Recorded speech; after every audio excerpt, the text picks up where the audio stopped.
I would say most important is that you actually have political courage and leadership, in that if you're going to implement something like an e-governance policy, you'll be doing things that are new to people, and you have to explain them.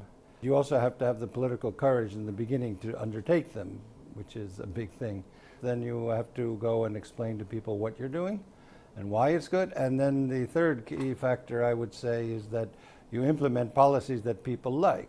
That means that you provide services that people like, that you don't run off immediately going to computerize the tax authority so they can get your money better, but rather you offer things that people indeed want to have that comes from digitization.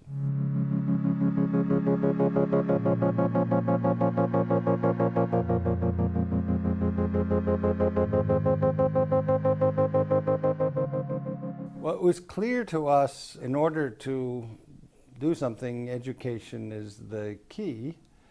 And so already in 94, 95, 96, we began to put computers into the school system, getting to the point where by 97, 98, all schools in Estonia were online. Now with children, it's not so hard to convince them, so they took all this up very readily. But children are not the only people who use computers, or we think should be able to use computers. So there was an NGO, private sector initiative in the late 90s to actually teach those people who are probably least likely to use a computer, the older rural population. And so we had a program where people would go around the countryside and invite people to come to this big bus and see how a computer works and how it's easy and it's not scary.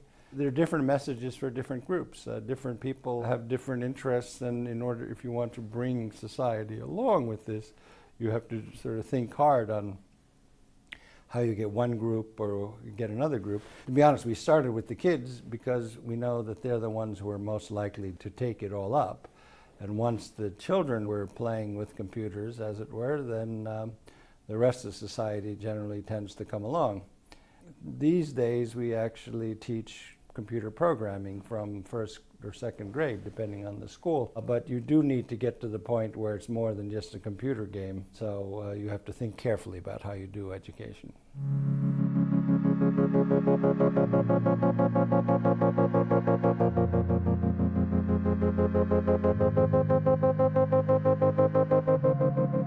Well, in my country, the private and the government sector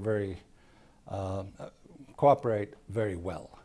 There are many reasons for this. One is that the IT people in government all went to school with the people who are on the business side, and also there is people move back and forth between government and the private sector. We also have programs in cybersecurity, which actually invites the private sector to come and assist in developing cybersecurity initiatives. But I think what helps us is that whatever frictions might be between the private sector and the government sector, the common threat of digital intrusions, of cyber attacks, far outweighs sort of petty concerns that you might have.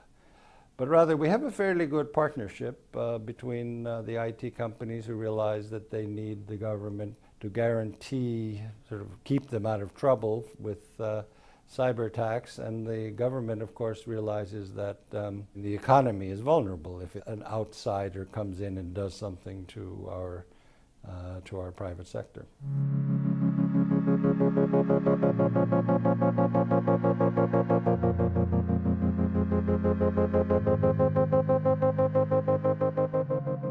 My point for years has been, without a secure digital identity, systems will fall apart. That is the key to everything, and it's what distinguishes successful e-governance from unsuccessful e-governance.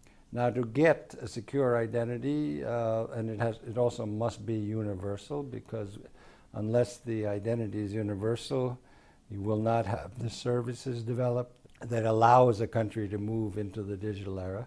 So you have to have then the third factor, which, as I mentioned before, is the political courage to enact policies that in the beginning may not be so popular.